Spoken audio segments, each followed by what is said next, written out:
고린도 후서 5장 11절에서 19절 말씀입니다. 신약성경 290면이 되겠습니다. 11절에서 14절까지만 함께 보겠습니다. 우리는 주의 두려우심을 알므로 사람들을 권면하거니와 우리가 하나님 앞에 알려졌으니 또 너희의 양심에도 알려지기를 바라노라. 우리가 다시 너희에게 자천하는 것이 아니요 오직 우리로 말미암아 자랑할 기회를 너희에게 주어 마음으로 하지 않고 외모로 자랑하는 자들에게 대답하게 하려 하는 것이라. 우리가 만일 미쳤어도 하나님을 위한 것이요 정신이 온전하여도 너를 위한 것이니 우리를 강권하시는도다. 우리가 생각하건대 한 사람이 모든 사람을 대신하여 죽었은즉 모든 사람이 죽은 것이라. 아멘. 사도 바울은 예수님이 전한 이 복음을 마음과 힘과 뜻을 다하여 복음을 전했던 복음 전도자입니다. 특별히 이방인들을 위하여 복음을 전하는 사도로 세워주셨습니다. 이 복음 전하는 바울의 모습이 어느 정도로 열심히였냐면 물불을 가리지 아니하고 복음을 전했던 자입니다. 그 내용이 오늘 정확하게 나와 있는 내용이 고린도 후서 11장 23절 25절까지입니다. 같이 한번 읽어봅시다. 시작. 그들이 그리스도의 일꾼이냐 정신없는 말을 하거니와 주도록 하고 옥에 갇히기도 더 많이 하고 매도 수없이 맞고 여러 번 죽을 뻔하였으니 유대인들에게 40에서 하나 감한매를 5번 맞았으며 3번 태창을 맞고 1번 돌로 맞고 3번 파선하고 1주야를 깊은 바다에서 지냈으며. 바울이 복음을 전하는 그 과정이요 결코 만만치 않았습니다. 굉장히 어려운 일들이 있었습니다. 그럼에도 불구하고 바울이 복음을 전하는 이 일을 포기하지 않습니다. 바울에게는 복음이 그 마음속에 진심으로 그에게 찾아온 것이기 때문입니다. 사도행전 14장에 보면 복음의 그 진심, 바울의 복음에 대한 그 진심이 거기에 잘 나타나 있어요. 루스드라에서 복음을 전하는데 루스드라까지 누가 찾아왔냐면 안디옥과 이고니온에서 그 유대인들이, 그것도 자기 동족이잖아요. 이들이 여기까지 찾아와 가지고요 바울이 예수가 구원자입니다라고 복음 전하는 것에 못마땅히 여기에 돌로 쳤어요. 돌로. 그러니까 돌에 맞아 죽은 거예요. 막 죽은 것 딱 똑같은 거예요. 그리고 성 밖으로 보냈습니다. 밖으로 버렸습니다. 그런데 하나님께서 이 바울을 살려주셨어요. 여러분, 이 정도의 생명의 위협을 받으면 빨리 이 자리를 떠나거나 도망가거나 그 일을 하지 말아야 되잖아요. 그런데 바울의 행동이 어떤 줄 아십니까? 사도행전 14장 19절 20절을 보겠습니다. 같이 읽어봅시다. 유대인들이 안디옥과 이고니온에서 와서 무리를 충동하니 그들이 돌로 바울을 쳐서 죽은 줄로 알고 시외에 끌어내치니라. 제자들이 둘러섰을 때에 바울이 일어나 그 성에 들어갔다가 이튿날 바나바와 함께 더베로 가서. 하나님의 은혜로 살아났는데 여기가 위험해, 아니 여기 있으면 안 돼, 빨리 피하자, 그게 아니라 그 보세요, 돌 맞은 그 성으로 다시 들어갔습니다. 그리고 나머지 사역을 하고 그 다음날 더베로 떠났다, 그렇게 말합니다. 여러분, 바울의 이런 모습을 보면 보통 생각 아니잖아요. 좀 심하게 표현하면 미친 사람이에요. 미친 사람. 어떻게 이런 결정을 할 수 있습니까? 근데 바울 자신도 나도 자기 자신을 인정하는 거예요. 자, 오늘 13절 말씀을 한번 볼까요? 13절입니다. 우리가 만일 미쳤어도 하나님을 위한 것이요 정신이 온전하여도 너희를 위한 것이니. 바울이 나는 하나님을 위해 미쳤다. 그러나 고린도 교회 성도를 향하여서는 온전한 마음이다. 오늘 그렇게 이야기합니다. 사람들이요, 여기에 이상하게 나를 볼지라도 나는 복음에 대하여 진심이고, 그리고 복음을 위하여 나는 살아갈 이유가 있다라고 이야기하는 것입니다. 여러분, 바울의 이 삶은 결코 환영받는 삶이 아니에요. 사람들이 인정하는 그 모습이 아닙니다. 먼저는 조금 전에 말씀드린 것처럼 자기 동족인 유대인들이 못마땅히 생각했어요. 돌에 맞아 죽을 뻔했잖아요. 그리고 이방인들도 환영하지 않았습니다. 고린도 교회에 보면 어떤 일이 일어났냐 하면, 믿음 안에서 잘 고린도 교인들이 세웠는데 거짓 교사들이 들어와 가지고요, 진짜 이 바울이 사도 맞냐? 그러니까 이 고린도 교인들이 막 혼란이 생긴 거예요. 그런 일들이 있었습니다. 이처럼 여러분, 이방인들에게도 인정받지 못하고 자기 동족인 유대인들에게도 환영받지 못했습니다. 그렇다면 여러분, 복음 전하는 거 이제 그만해도 되지 않습니까? 그 일을 내려놔도 되잖아요. 그런데 바울은 끝까지 복음 전하는 일을 포기하지 않습니다. 그 이유가 있어요. 여러분, 14절 봅시다. 14절에 보니까 상반절에 이런 말씀이 있어요. 그리스도의 사랑이 우리를 강권하시는도다. 따라해 볼까요? 그리스도의 사랑이 우리를 강권하시는도다. 예수님의 그 사랑이, 강권이라는 것은 나에게 큰 영향을 주었다, 이 뜻이거든요. 예수님의 사랑이 나에게 엄청난 큰 영향을 주었다, 그렇게 고백을 하는 겁니다. 다른 말로 표현하면 예수의 사랑이 나를 압도했다는 거예요. 예수의 사랑이 완전히 나를 지배했다, 이런 의미입니다. 여러분, 바울이 복음 전하는 것을 포기하지 못한 이유는 바로 예수님의 사랑 때문이에요. 할렐루야. 진짜 이 본심이에요. 진심입니다. 예수님의 그 사랑 때문에.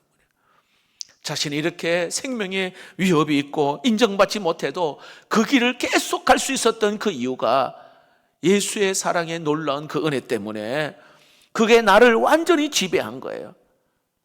나를 완전히 이끌어가는 겁니다. 내 인생을 하나님이, 그 예수의 사랑이 내 인생을 장악한 것입니다. 절대로 예수의 사랑을 잊을 수 없는 거예요. 그렇다면 여러분, 오늘 저와 여러분들도 그 예수의 사랑이라고 말하는데, 예수님의 어떤 사랑이 바울을 이렇게 미치도록 만들었을까요? 14절 하반절을 봅시다. 우리가 생각하건대 한 사람이 모든 사람을 대신하여 죽었은즉 모든 사람이 죽은 것이라. 예수님이 모든 사람을 위하여 죽으신 바로 그 십자가 사건이에요. 십자가 사건. 핍박자인 나를 예수님께서 나를 대신하여 십자가에 죽으신 그 은혜, 그 감사, 그 충격. 내가 뭔데? 나는 오히려 예수 믿는 사람은 죽이는 핍박자인데 나를 대신해서 죽었다? 예수가 여기에 충격받은 거예요. 영원히 지옥 가야 될 오늘 내가, 죄인 중에 괴수인 내가 나를 위하여 대신 죽으셨다는 것. 이 사랑 때문에 오늘 이제는 나를 위하여 살지 않고 예수님을 위하여 내가 살겠노라 다짐하는 거예요. 15절을 힘차게 같이 한번 읽어봅시다. 15절입니다. 그가 모든 사람을 대신하여 죽으심은 살아있는 자들로 하여금 다시는 그들 자신을 위하여 살지 않고 오직 그들을 대신하여 죽었다가 다시 살아나신 이를 위하여 살게 하려 함이라. 할렐루야. 바울이 다른 사람 볼 때는 여기에 미친 사람처럼 보일지라도, 사람들이 환영하지 않더라도 내가 이 복음을 놓치지 않는 이유는 나를 위하여 죽으신 예수님의 그 사랑 때문이라. 그래서 내가 미쳤고 내가 그렇게 살고자 한다 말합니다. 제가 어느 목사님의 설교를 듣는데 그 교회 장로님의 이야기를 하셨습니다. 저는 그 이야기를 들을 때 사도 바울의 마음을 이해할 수가 있었습니다. 바울이 이렇게 해서 복음 앞에 진심이었고 그 예수의 사랑에 붙잡혔구나라는 것을 알게 되었습니다. 그 장로님께서 학교 교사로 있었을 때에 그 일을 글로 남기신 내용입니다. 전교생 100명 모이는 파주의 작은 학교에 근무할 때였다. 5학년 정재수라는 아이가 전학을 왔다. 어머니는 가출하고 아버지는 노동일로 술로 세월을 보내고 있었다. 그 틈에서 재수는 잡초가 되어 있었다. 전학한 첫날부터 재수는 아무데나 침뱉고 남자아이들을 때리고 여자아이들을 괴롭히고 선생님에게 욕하고 뱀을 잡아서 교실마다 다니며 난리를 피웠다. 담배 꽁초를 주어서 담배 피우고 학교 기물을 파손했다. 도저히 학교 생활 함께 할 수 없을 지경에 이르렀다. 선생님들과 깊이 회의한 결과 모두를 위해서 재수의 학업을 중단시키는 것이 옳다라고 여겨졌다. 학부모들은 재수를 학교에 보내지 않으면 전교생 등교 거부를 하겠다고 말했다. 난 학부모들에게 단 한 달간 기간을 달라고 사정했다. 만약에 한 달 후에 재수의 행동에 전혀 변화가 없다면 나도 함께 학교를 떠나겠다 배수진을 쳤다. 그날부터 나는 온종일 재수와 함께 생활했다. 아침에 오면 선생님들이 돌아가면서 준비한 아침밥을 먹이고 재수를 보듬어 안고 기도를 해 주었다. 함께 공부도 가르치고 화장실도 운동장에서 공 차는 것도 밥 먹는 것도 함께 했다. 나는 틈만 나면 재수를 껴안고 나는 재수가 너무 좋아 하면서 좋아한다고 표현을 했다. 그렇게 모든 선생님도 재수만 보면 안아주면서 재수야 사랑해 그렇게 말해주었다. 그렇게 3주가 흘렀다. 어느 날 아침에 함께 앉고 기도를 하는데 재수가 갑자기 엉엉 소리내어 울기 시작했다. 한없이 울기 시작했다. 다음날 아침 일찍 학교에 오더니 재수는 내 방에 들어와 화분에 물을 주고 또 청소하고 1층, 2층 복도를 깨끗이 닦았다. 화장실 청소도 했고 그리고 호주머니에서 초코파이 2개를 꺼내주더니 또 울기 시작했다. 나도 재수를 안고 한없이 울었다. 세상에 모든 것을 얻은 것처럼 기뻤다. 교사의 큰 보람과 희열을 느끼는 순간이었다.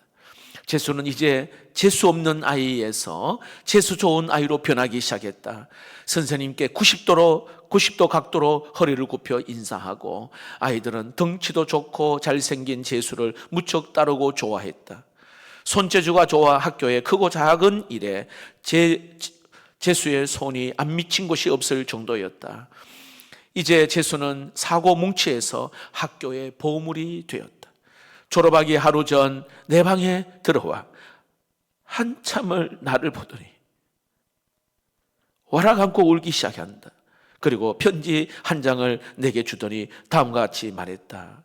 할아버지 선생님 감사합니다. 이제 정재수도 열심히 살겠습니다. 감사합니다. 나도 재수도 소리내어 엉엉 울었다. 졸업하는 날 재수는 가장 모범이 되어 모든 학생과 그리고 선생님, 학부모의 축복 속에 졸업을 했고 그리고 총동문회 중학교 3학년 전액 장학금을 주었다. 여러분, 제가 그 이야기를 듣는 가운데 바울의 마음이 이러했겠구나 이해가 되었습니다. 5학년 정재수가 전학해온 그날 그는 잡초였다 했습니다. 어머니 집 나가고 아버지 술로 그냥 막 세월 보내고 사랑받지 못한 이 잡초가 돼버린 거예요. 아이 때리고 괴롭히고 돈 빼앗고 나쁜 짓만 골라 했던 그러한 아이였습니다. 그러니까 잡초가 되어버린 이 아이에게 바로 이 선생님, 이 선생님의 사랑을 그냥 확 쏟아부은 거예요. 밥도 같이 먹고 축구도 같이 하고 같이 다니는 거예요. 공부도 가르치고 틈만 나면 안아주고 그리고 기도해주고 너 너무 좋아, 내 너무 사랑해, 그렇게 말해주고 그 사랑이 아이를 변화시킨 것입니다. 죄수는 바로 그 사랑에 너무 감사해서 선생님께 고마운 마음으로 뭔가 표현할 길은 없는데 초코파이 2개를 가지고 선생님께 드린 거예요. 이게 죄수가 표현할 수 있는 최고의 사랑의 고백입니다. 여러분, 오늘 사도 바울도 이와 똑같습니다. 바로 예수 그리스도의 그 사랑에 그는 감격합니다. 그 사랑, 내가 뭔데? 핍박자고 보양자이고 그 사랑이 나를 압도한 거예요.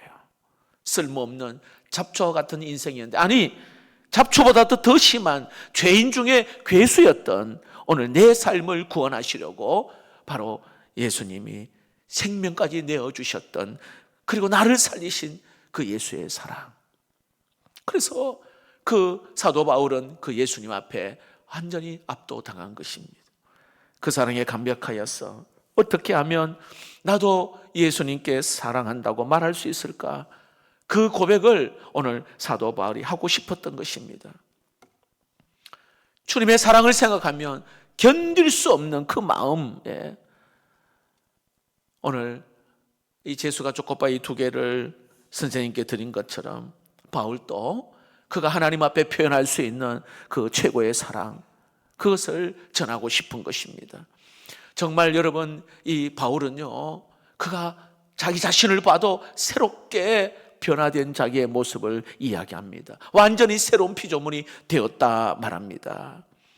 17절 말씀을 한번 볼까요? 17절 같이 한번 읽어봅시다. 시작. 그런즉 누구든지 그리스도 안에 있으면 새로운 피조물이라. 이전 것은 지나갔으니 보라 새 것이 되었도다. 네, 여러분, 이런 일이 가능한 것은 오늘 그 앞에 보니까 여기에 그리스도 안에 있으면 이렇게 말합니다.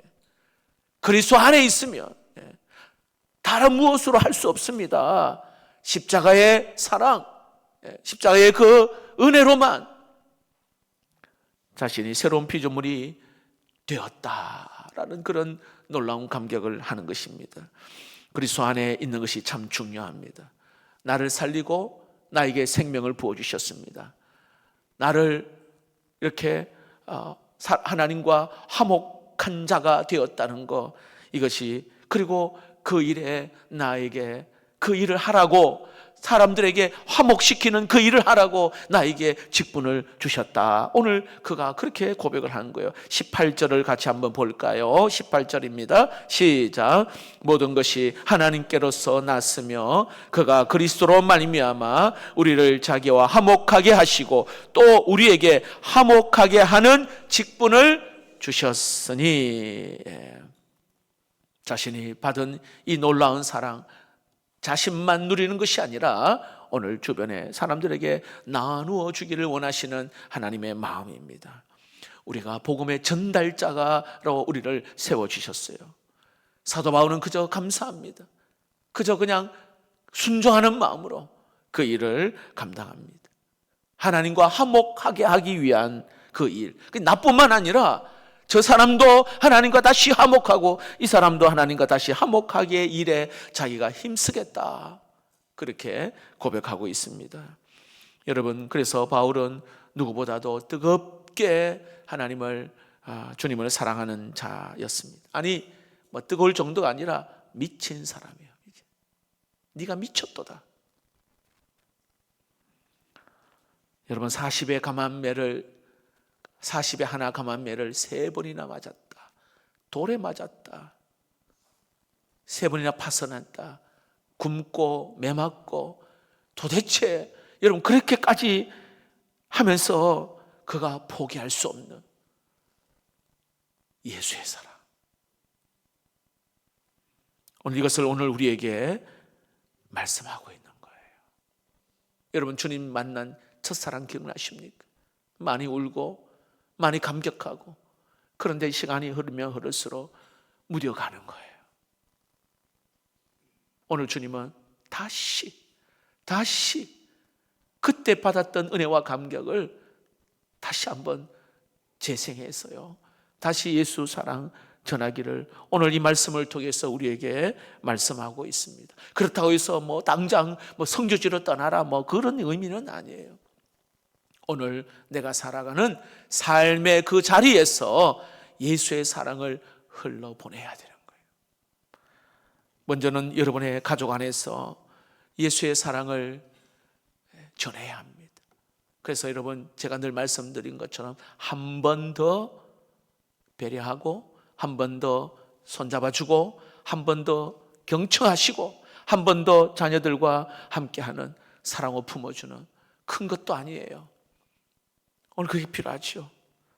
아직까지 가족 중에 복음을 받아들이지 못한 자가 있다면 오늘 사도 바울의 그 심정을 가지고, 오늘 이 선생님이 제수에게 했던 그 모습들을 우리가 생각한다면 그 예수의 사랑에 감동을 받아 반드시 주께로 돌아오는 은혜가 있을 줄로 믿습니다. 직장에서도 예수의 그 사랑을 받은 자로서 내가 우리 직장 동료들에게 좀 더 관심을 가지는 거예요. 내 삶에서 아름다움을 착한 행실을 통해서 나타내는 것이겠죠. 여러분, 이 예수의 놀라운 사랑, 이것이 화목하게 하는 그 직분을 우리 모두에게 다 주셨다 했습니다. 이 일을 여러분 감동으로, 감격으로, 감사하는 마음으로 감당하는 우리 모두가 되기를 주의 이름으로 축복합니다.